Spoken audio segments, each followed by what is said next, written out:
Muy bien, pues acabamos de terminar de pasar los símbolos del pan y del vino,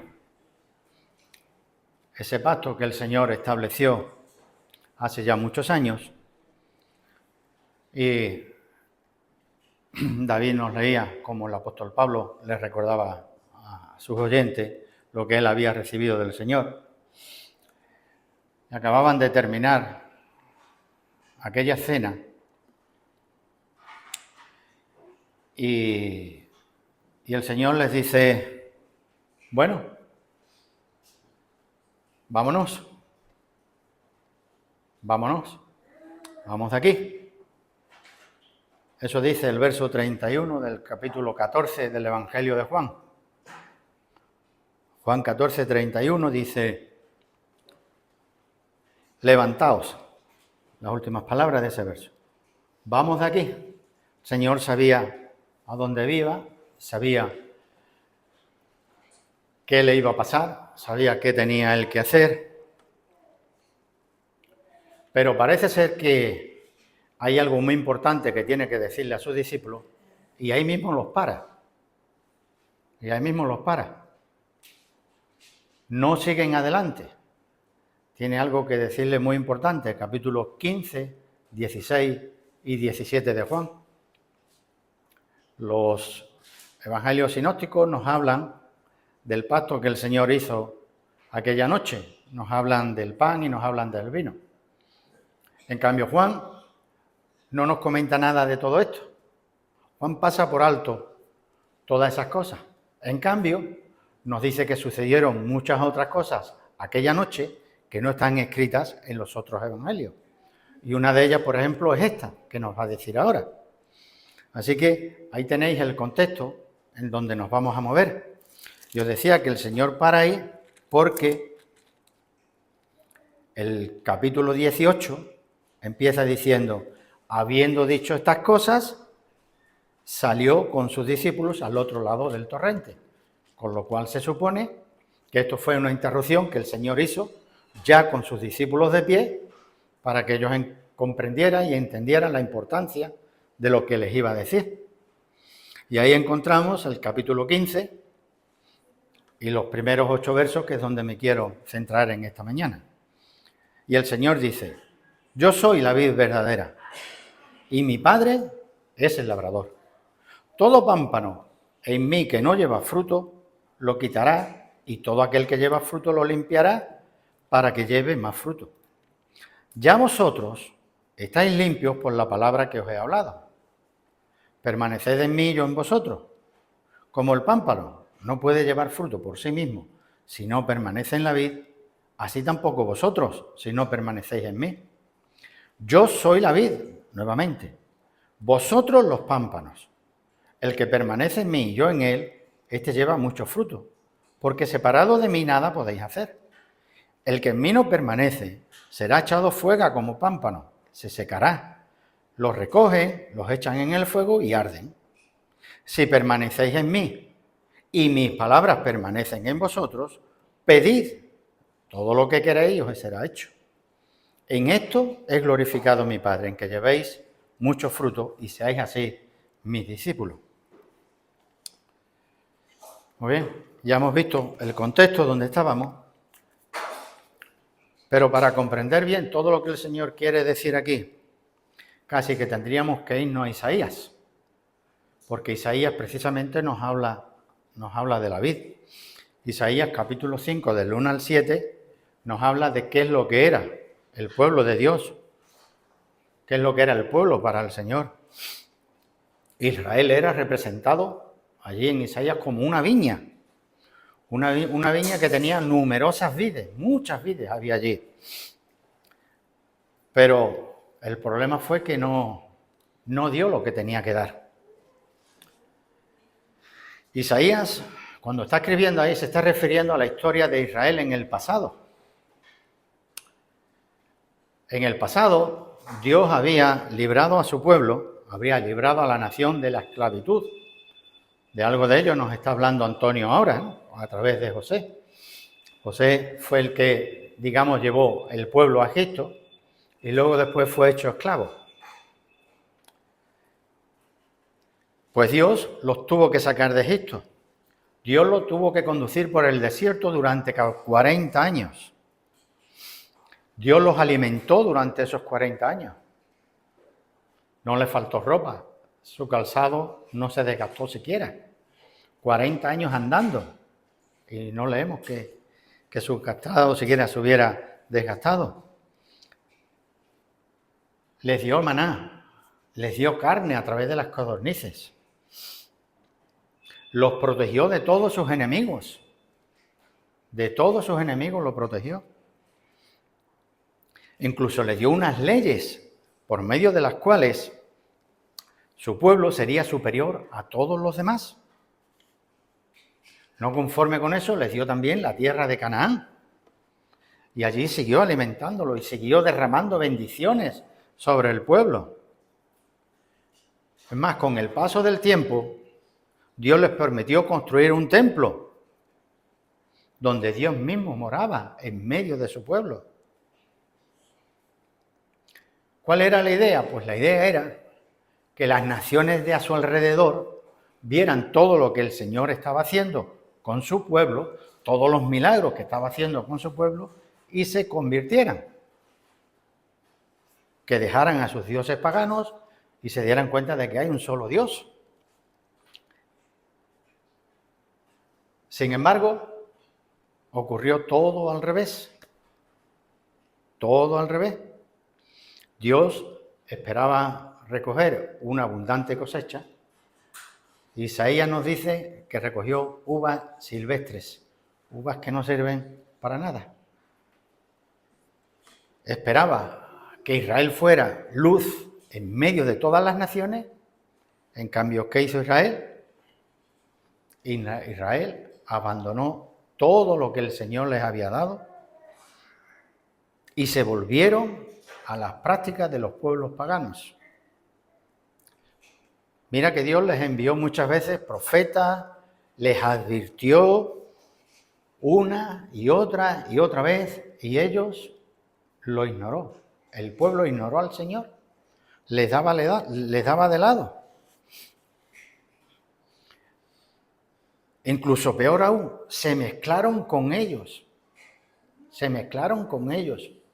E incluso llegaron a participar de los mismos sacrificios que ellos hacían. Y más lejos aún, incluso llegaron a sacrificar sus propios hijos a esos dioses cananeos, a Moloc, como leemos en las Escrituras. Lo que el Señor esperaba de su pueblo y lo que el Señor recibió de su pueblo, ¿verdad?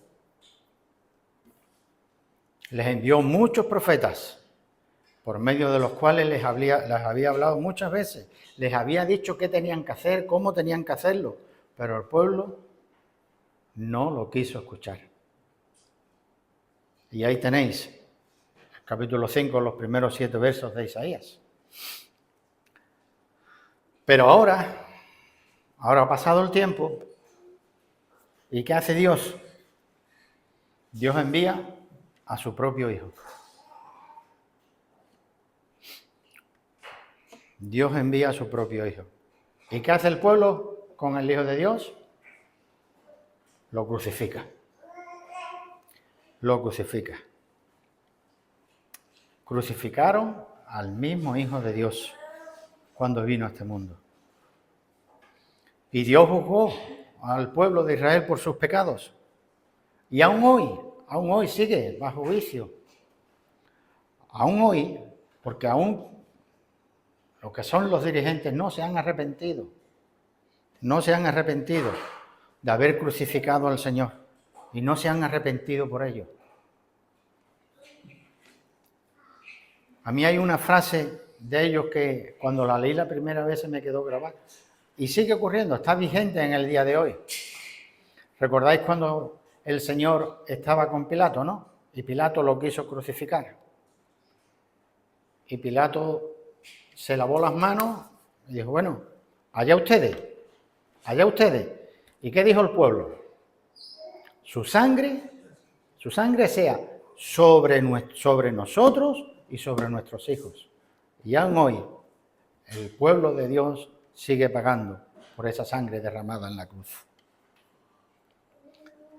Eso dice Mateo 27, 25. Su sangre sea sobre nosotros y sobre nuestros hijos. Muy bien, y acaban de terminar de cenar. Acaban de terminar de cenar, donde el Señor les había dado lecciones muy importantes a su pueblo. Entre ellas, el lavamiento de pies. Entre ellas, el amor. Porque sabiendo que Judas lo iba a traicionar, que iba a ser el culpable de todo, no leemos ninguna palabra rara contra él. Simplemente le dijo, lo que vas a hacer, hazlo pronto. Y ahora leemos que dice el Señor Jesús, yo soy la vid verdadera. Él es la vid verdadera. Y Dios el labrador, el que cuida los pámpanos para que produzcan fruto. ¿Y quiénes son los pámpanos? Tú y yo somos los pámpanos. Somos todos los seguidores del Señor, todos los que hemos creído en el Señor. Los pámpanos fructíferos, esos son los verdaderos creyentes que mediante su unión con Cristo llevan mucho fruto. Yo soy la vid verdadera y mi Padre es el labrador.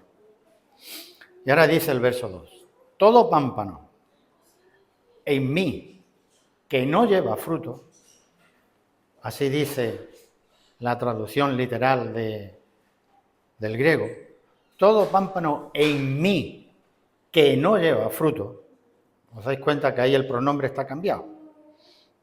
Ese lo quitará y todo aquel que lleva fruto lo limpiará para que lleve más fruto.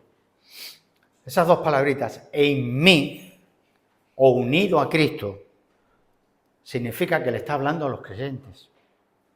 Está hablando a personas que han creído en el Señor.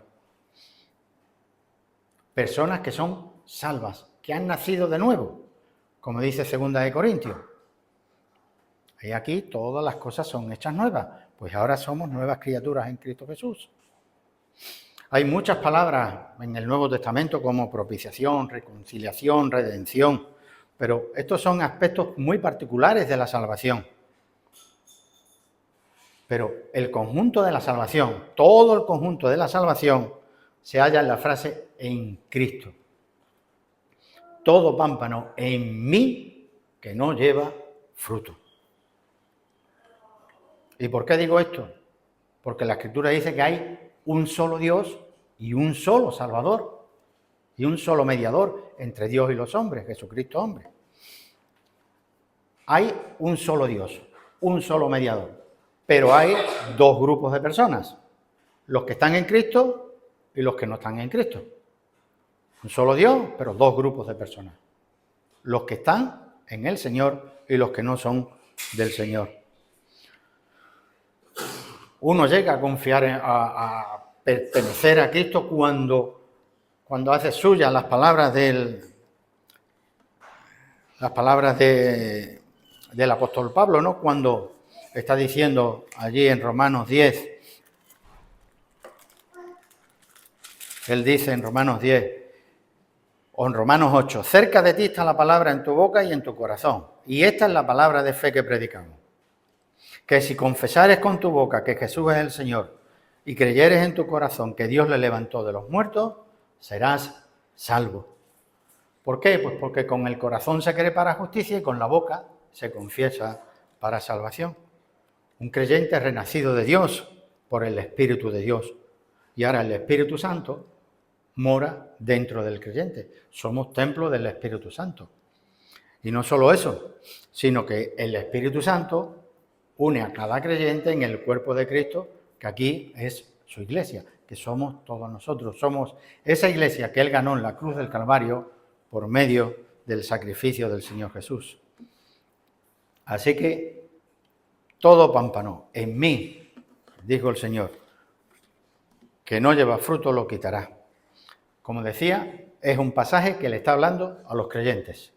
Está hablando a personas que han nacido de nuevo. Está hablando a personas que son salvas.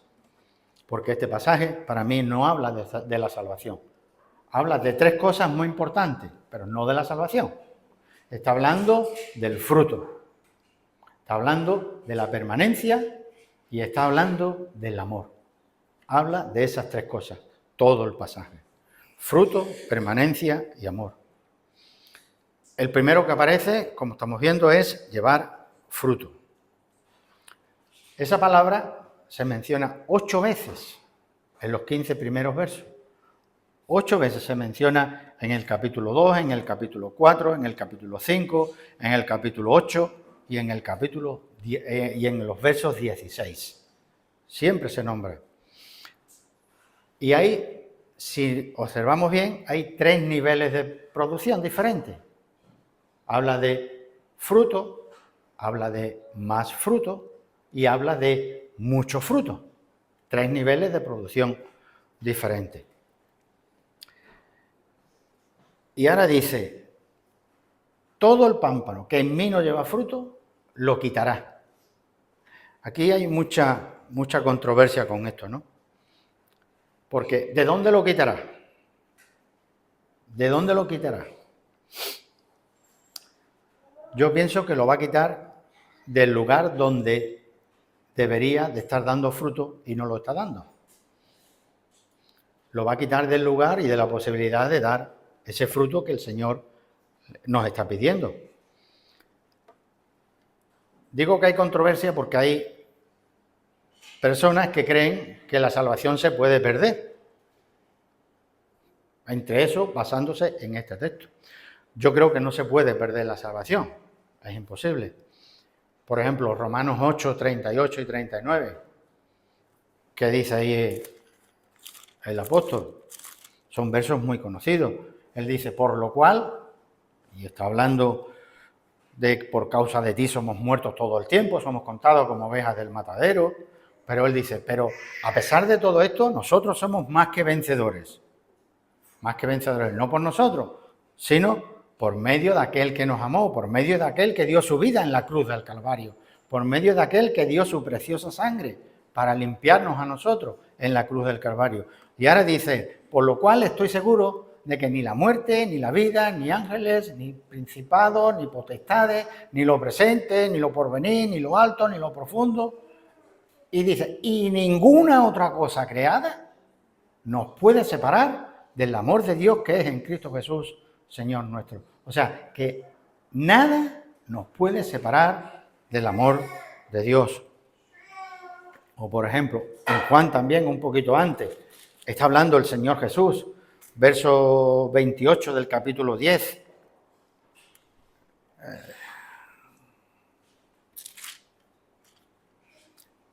Él dice anteriormente, mis ovejas oyen mi voz, yo las conozco y me siguen. Y ahora que dice, yo les doy vida eterna. Está hablando el Señor.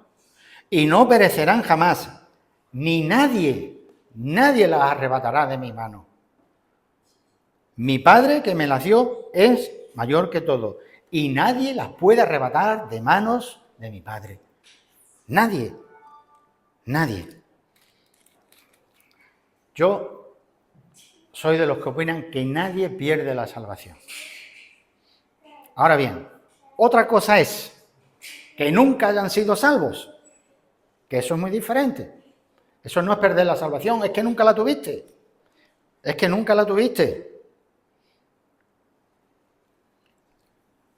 ¿Recordáis la parábola de Mateo 13, no? Cuando el Señor les dice,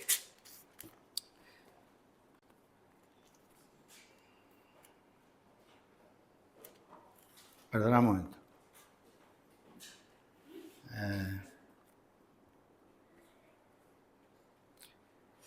Verso del capítulo 13.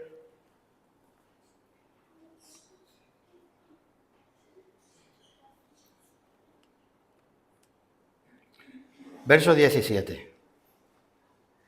De cierto os digo que muchos profetas desearon ver lo que veis y no lo vieron, y oír lo que oís y no lo oyeron.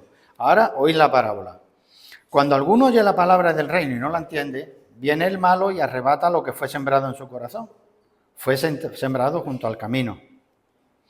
Este es el que se sembró en pedregales, es el que oye y al momento la recibe con gozo, sí, pero no tiene raíz en sí, sino que es de corta duración.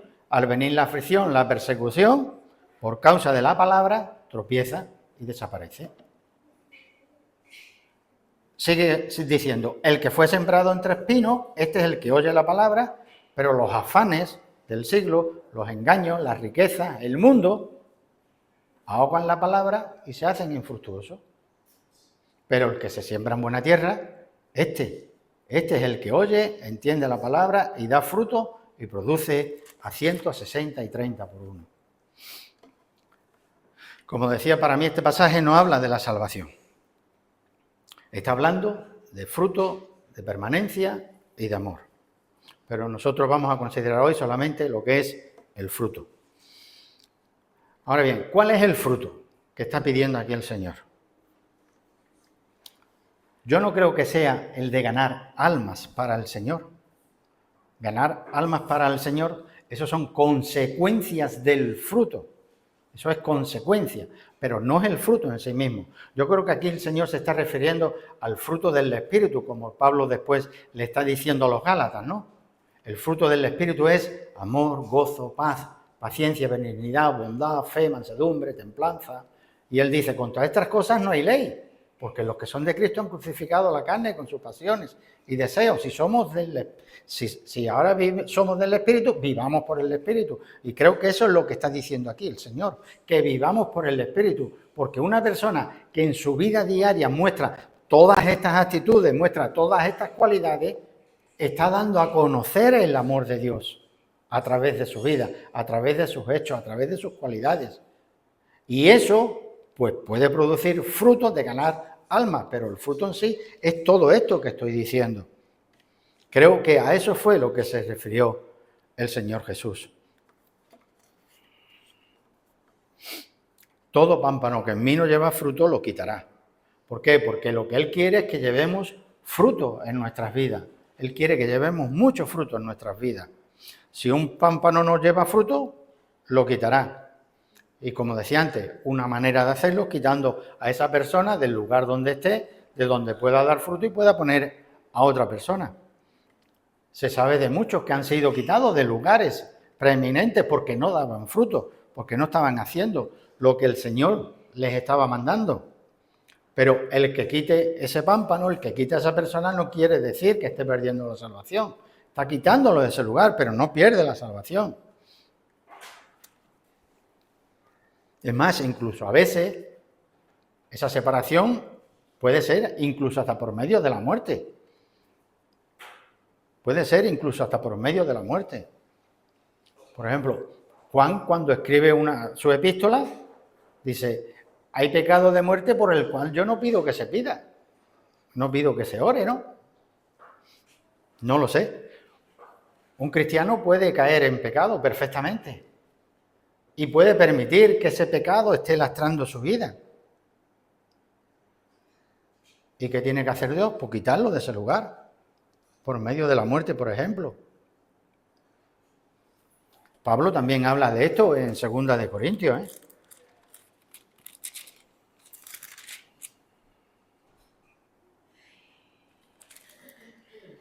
Primera de Corintios, perdón. Justo un poquito antes. O después de lo que nos ha leído antes David, ¿no? Dice el verso 27, de manera que cualquiera que comiere este pan o bebiere de esta copa del Señor indignamente será culpado del cuerpo y de la sangre del Señor. Por tanto, pruébese cada uno a sí mismo y coma así del pan y beba de la copa. Porque el que come y bebe indignamente sin discernir el cuerpo del Señor, juicio come y bebe para sí. Y ahora dice el verso 30, por lo cual hay muchos enfermos y debilitados entre vosotros, y muchos duermen, es decir, muchos ya han pasado a la presencia del Señor. Pero no quiere decir que hayan perdido la salvación. Por ejemplo, otro hecho muy curioso lo tenemos al principio de la Iglesia. Cuando la Iglesia se estaba constituyendo, nos dice en Hechos capítulo 5, que todos eran de un mismo sentir, todos eran de un mismo parecer y vendían todas las cosas y traían el dinero y lo ponían a los pies de los apóstoles. Y después nos habla de un matrimonio, de Ananías y Zafira, que tenían una propiedad y la vendieron y llevaron el dinero a los pies de los apóstoles. ¿Pero qué hicieron? Robaron del dinero. Ananías se quedó con dinero y cayó allí a los pies de los apóstoles. La mujer sabía que se habían quedado con dinero y le preguntaron, oye, ¿es verdad que lo vendiste por tanto? Ella dijo, sí, y cayó también, la quitó, el Señor los quitó. ¿Por qué? Pues porque no estaban dando el fruto que el Señor pide de cada uno de nosotros. Y todo aquel que lleva fruto lo limpiará para que lleve más fruto. Veía un vídeo documental sobre la poda. Yo no sé si Conrado tiene vid o no tiene vid, no lo sé. Y la verdad que lo que es la vid, el cuerpo de la vid sufre para poderlo preparar bien, porque es todo el año. Me lo anoté porque, mirad, en enero, vamos a empezar desde el 1 de año, en enero hay una poda. Y la poda, yo veía que unas veces lo que estaba más tiernecito lo quitaba con las manos, pero había veces que tenían que coger una tijera de estas gordas y pegar unos cortes buenos. En febrero hay que abonarla y hay que prepararla y hay que supervisar para que todo vaya bien. En marzo hay que ir preparando todos los brotes. Además veía cómo iban escogiendo los brotes. Y los que se veían más tiernos, los que se veían muy endebles y demás, lo quitaban del medio y dejaban los buenos. ¿Para qué? Pues para que produjeran bastante fruto. En abril había que cuidarlo y darle un tratamiento para prevenir enfermedades. En mayo hay que retirar todo lo que tiene malo y volverlo a abonar. En agosto, desde junio hasta agosto, supervisar que no falte ni agua ni abono, porque son los últimos meses donde el fruto engorda más y donde tiene más vistosidad. En septiembre, octubre, la cosecha. Y noviembre y diciembre hay que volver a preparar toda la vid para que pase el invierno, hay que podar nuevamente, hay que regarla, hay que abonarla, hay que cuidar las raíces. O sea, que el cuidar de una planta de esta conlleva todo el año. Y durante por lo menos 3 veces al año hay que cortar. Hay que pasar el cuchillo, hay que pasar la tijera. ¿Para qué? Para que eso dé más fruto. Y eso es lo que quiere el Señor. No hay duda de que el Señor también poda en nuestras vidas. De eso no hay duda, ¿verdad? Él entra en nuestras vidas y quita de nuestras vidas aquellas cosas que le ofenden, que nos estorban. Y esos cortes a veces duelen. A veces duele, porque tienen que quitar todas aquellas cosas que estorban en nosotros para que llevemos fruto, que eso es lo que quiere el Señor. Una de las razones por la que los hijos del Señor sienten tanto dolor con este método de cortar, de limpiar, de preparar, es porque se han alejado mucho del Señor. Están muy separados del Señor, están muy lejos de la comunión. Están muy lejos del compañerismo diario con el Señor. Porque contra más cerca estemos del Señor, menos nos dolerán todas estas cosas. Menos nos dolerán. Será mucho mejor para nosotros. Sabemos que el Señor al que ama, disciplina. Y lo hace por diferentes métodos. Pon tú el que el Señor está utilizando en tu vida. Yo sé los que el Señor utiliza conmigo. Tú sabrás los que el Señor utiliza contigo. Pero esa disciplina no es que esté contra nosotros, porque Él nos ama, y nos ama tanto que dio a su Hijo por amor a cada uno de nosotros. Él no está contra nosotros. Él lo que está tratando es de conseguir frutos de nuestras vidas, porque eso es lo que Él quiere, fruto de nuestras vidas. El problema es que nosotros tendemos a alejarnos de Él, tendemos a separarnos de Él.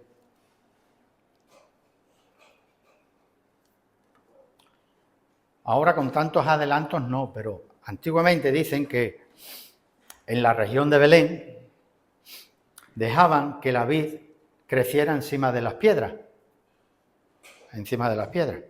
y la sostenían con una roca. Con rocas pues lo iban preparando. Entonces, como las uvas se ensuciaban y se llenaban de bichos y de insectos y todas esas cosas, pues antes de que maduraran, antes de que llegara ese tiempo bueno, tenían que lavarlas todas, con mucho cuidado, pero las lavaban y las preparaban. Y eso es lo que el Señor hace en nuestras vidas. Él llega a nuestras vidas y quita todas aquellas cosas que nos estorban. Quita todas aquellas cosas que están estorbando que nosotros demos el fruto que el Señor quiere de cada uno de nosotros. ¿Cómo hace todo esto? Dice el verso 3. Ya vosotros estáis limpios por la palabra que os he hablado. Este es el poder limpiador de la palabra del Señor. ¿Cuántos anuncios vemos hoy en la televisión de productos que te van a limpiar, que te van a dejar la casa como un sol, que te van a dejar todo reluciente hasta que los usas? Cuando los usas te das cuenta de que todo es mentira. No hay uno que valga la pena, no hay algo que sea real 100% en lo que dicen. Ni uno. El verdadero milagro espiritual es el poder purificador de la palabra del Señor. En su primera carta, el apóstol Pedro dice: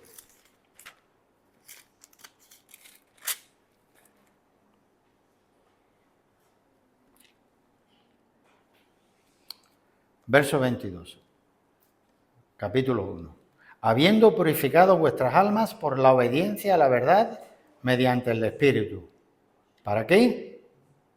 Para el amor fraternal y no fingido, no de labios, no de labios. Amor fraternal, amor que sale del corazón.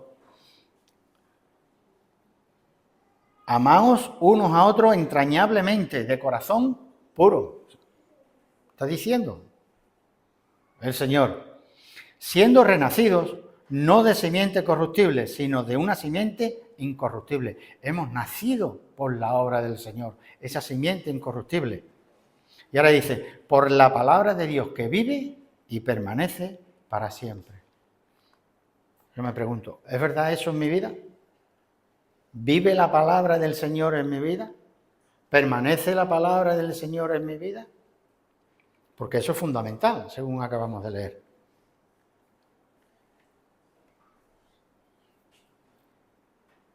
Fuimos limpiados por la palabra del Señor. Fuimos limpiados cuando creímos en el Señor. El Señor nos perdonó de todos nuestros pecados. Limpió todos y cada uno de nuestros pecados.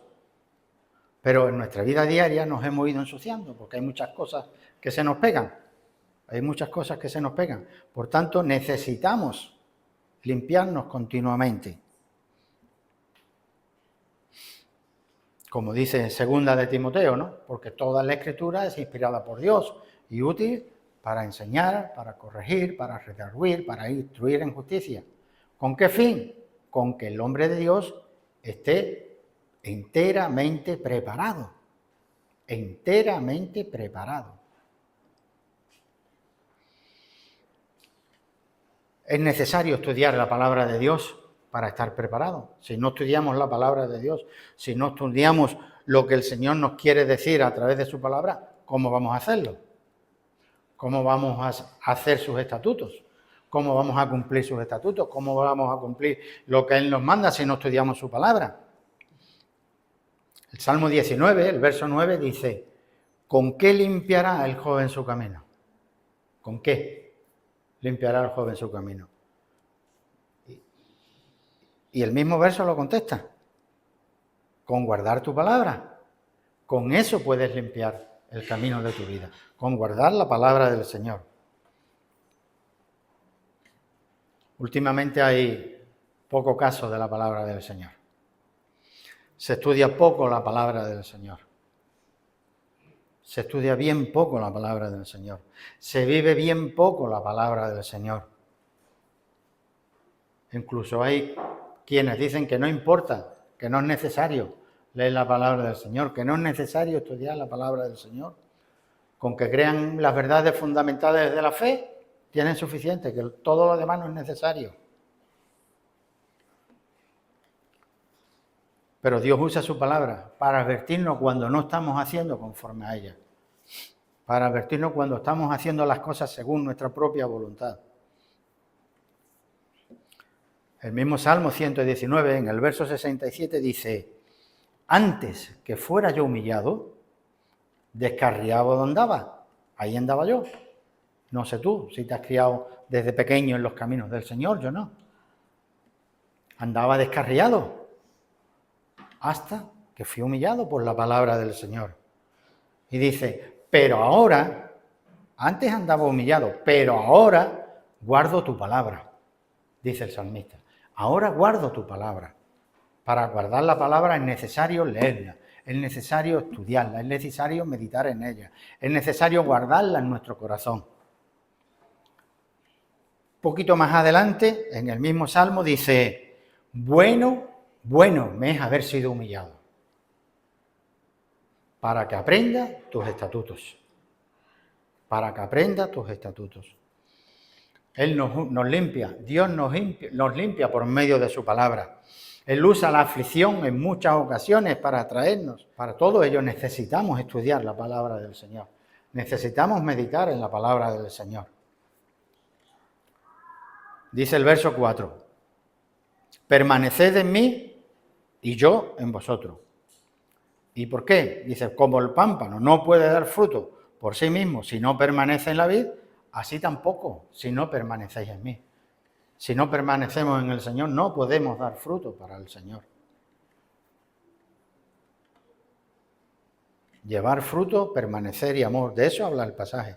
Permanecer en Cristo significa tener comunión con Él diaria, tener comunión constante con Él, que sea nuestro compañero durante todo el tiempo. El apóstol Pablo decía, hablándole a los filipenses, porque para mí el vivir es Cristo y el morir ganancia, pero para mí el vivir es Cristo, es vivir con el Señor, es vivir a los pies del Señor, es tener al Señor en mi corazón y en mi mente a cada instante, Para ello debemos ser limpiados por su palabra.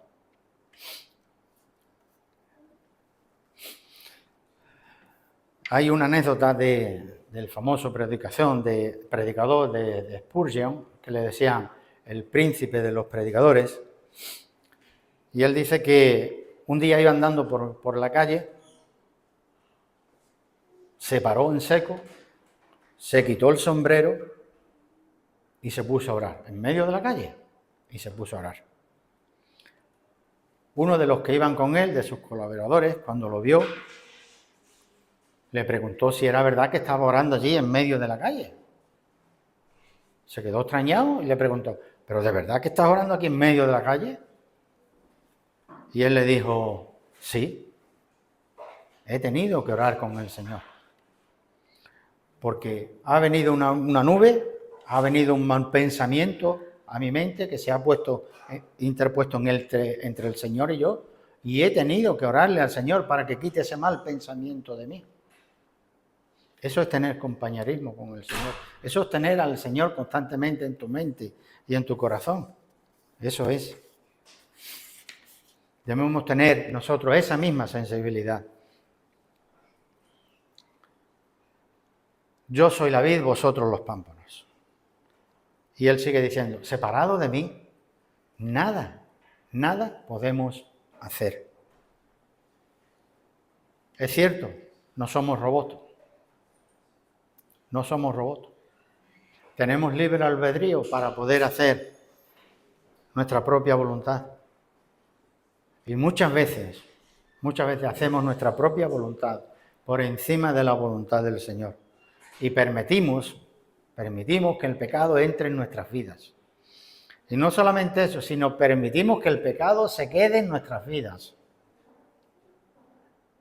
Y el pecado nos aparta de la voluntad de Dios para nuestras vidas. Escogemos dejarnos influenciar por el mundo hoy en día.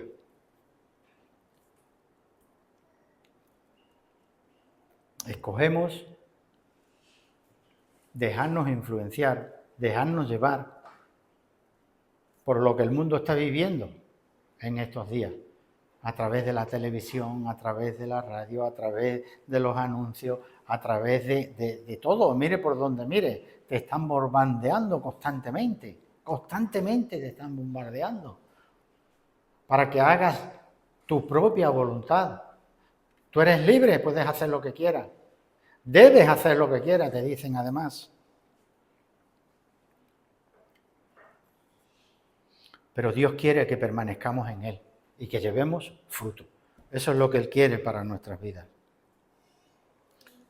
En la parábola del sembrador también es muy parecido a esto que estamos hablando del fruto. Decíamos, y aquí vemos que hay fruto, más fruto y mucho fruto. ¿Qué es lo que quiere el Señor de nuestras vidas? Que llevemos muchos frutos. ¿Recordáis la parábola? Unas espigas dieron a 30 grados por uno. Eso se puede considerar como fruto. Nos dice la parábola que otras dieron a 60 por grano. Eso puede ser más fruto.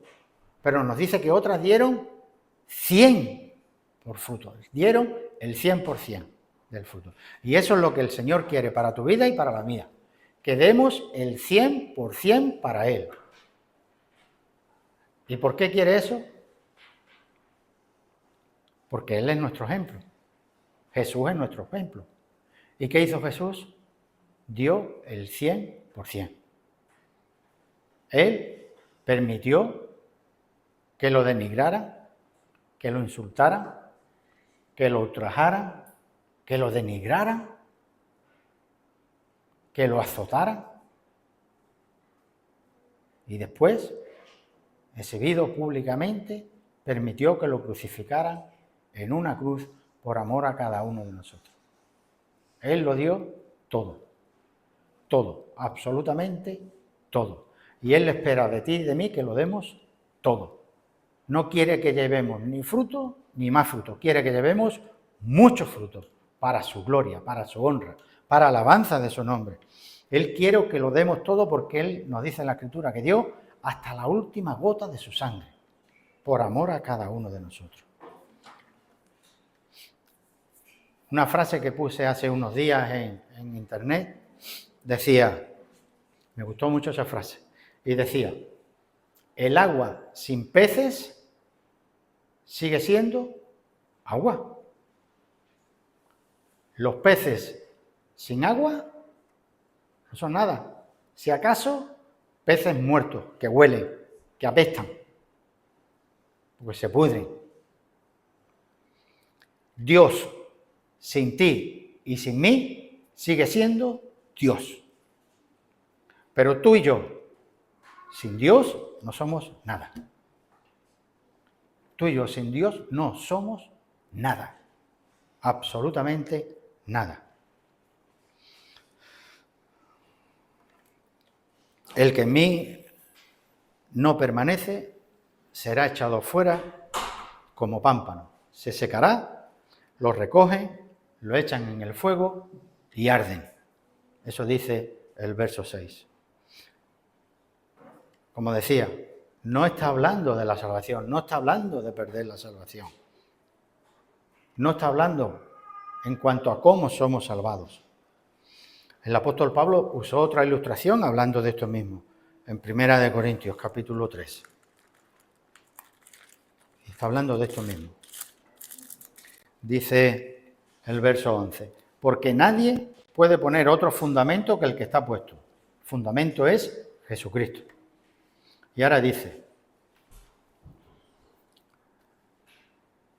si sobre este fundamento alguno edificare oro, plata, piedras preciosas, madera, ero, jarrasca, la obra de cada uno será se hará manifiesta, porque el día la declarará, pues por el fuego será revelada.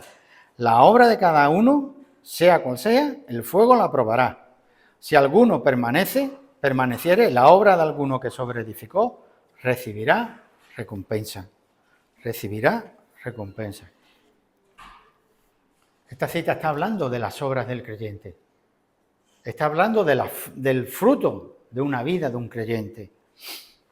Antes de pasar por el fuego, los materiales no se distinguen bien. Una vez que pasa por el fuego, todo se distingue. El fuego purifica el oro, purifica la plata, purifica las piedras, lo purifica todo y saca a la superficie la escoria y luego después lo limpia. Pero para poder quitar la escoria es necesario que pase por el fuego. Muy bien, la madera, el heno, la hojarasca, todos esos materiales, todas esas cosas se van a quemar. Si permaneciere la obra de alguno, recibirá recompensa. Ojalá y tu vida y la mía reciban recompensa por esto que está pidiendo el Señor de cada uno de nosotros. Una rama que no permanece en Cristo, un pámpano que no permanece en Cristo, se seca, no puede producir. Una rama que está fuera de un manzano, se seca, no puede producir. Una rama que está fuera de un rosal no puede dar rosas, se seca. ¿Por qué? Porque tiene que permanecer en el árbol. Pero no, como decía, no habla de la salvación porque no se pierde, porque sigue diciendo aquí, si permanece la obra de alguno que sobreedificó, recibirá recompensa. Ahora bien, si la obra de alguno se quemare, él sufrirá pérdida. Sí, sufrirá pérdida. Pero él mismo será salvo, así como por fuego. Habrá algunos creyentes en el cielo que estén como brasa, o que lo hayan tenido que sacar como brasa, pero están ahí también. Hay muchas personas que dicen, yo tengo poca inteligencia, yo no valgo para hablar del Señor, yo no valgo para esto, yo no valgo para aquello, yo no valgo para lo otro. Ponte en manos del Señor. Ponte en manos del Señor. Porque eso es lo que el mundo te dice. Tú no hagas nada para el Señor. ¿A dónde vas tú? ¿Tú has estudiado? ¿Tú has hecho esto? ¿Tú eres aquello? ¿Tú eres lo otro? El Espíritu Santo obra en nuestras vidas. Él es el que guía nuestras vidas. Es el que conduce nuestras vidas.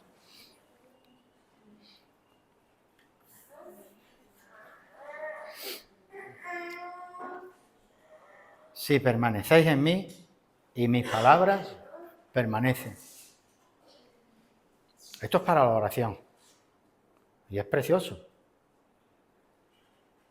Incluso hay personas que dicen, ¿yo para qué voy a orar? Si el Señor no me va a escuchar. El Señor dice que me va a dar todo lo que pido y yo oro y no me da nada. Y no recibo nada. Pero ¿has leído bien, hermano, hermana? ¿Has leído bien lo que dice en la Escritura? Porque esto es condicional. Aquí no está diciendo, pídeme lo que quieras que yo te lo voy a dar. Este verso es condicional. Si permanecéis en mí y mis palabras permanecen en vosotros, pedid. Pero para pedir primero tienes que cumplir esta condición. No hagas lo que tú quieras hacer. No pidas lo que te dé la gana. Primero cumple. ¿Por qué? Pues porque Dios recibe la gloria cuando nosotros llevamos mucho fruto. Cuando ese fruto que nosotros llevamos es agradable para el Señor y sobre todo también para las personas que nos rodean.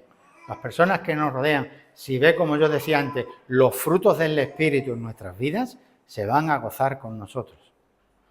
Si ven lo que es el amor, si ven lo que es el gozo, si ven lo que es la paciencia, la benignidad, la templanza, si ve todas esas cosas en nuestras vidas, se va a gozar con nosotros. Y en esos momentos Dios recibirá la gloria que solamente Él merece. Termino con una frase que también puse hace ahora un año. Y decía, el fin principal del hombre y de su existencia, el fin, anótalo hermano, el fin principal del hombre y de su existencia es glorificar a Dios y disfrutar de Él para siempre, porque Dios quiere que disfrutemos de Él, que disfrutemos con Él, que Él sea el centro de nuestras vidas, el centro donde todo gira a su alrededor, todas nuestras vidas, nuestros pensamientos, nuestros hechos, nuestro vivir diario, gire todo alrededor de Él y de su palabra. Así que cada uno de nosotros piense, medite y lea la palabra del Señor para llevar ni fruto ni más fruto, sino para llevar mucho fruto para la gloria de su nombre. Amén. Pues que el Señor nos bendiga.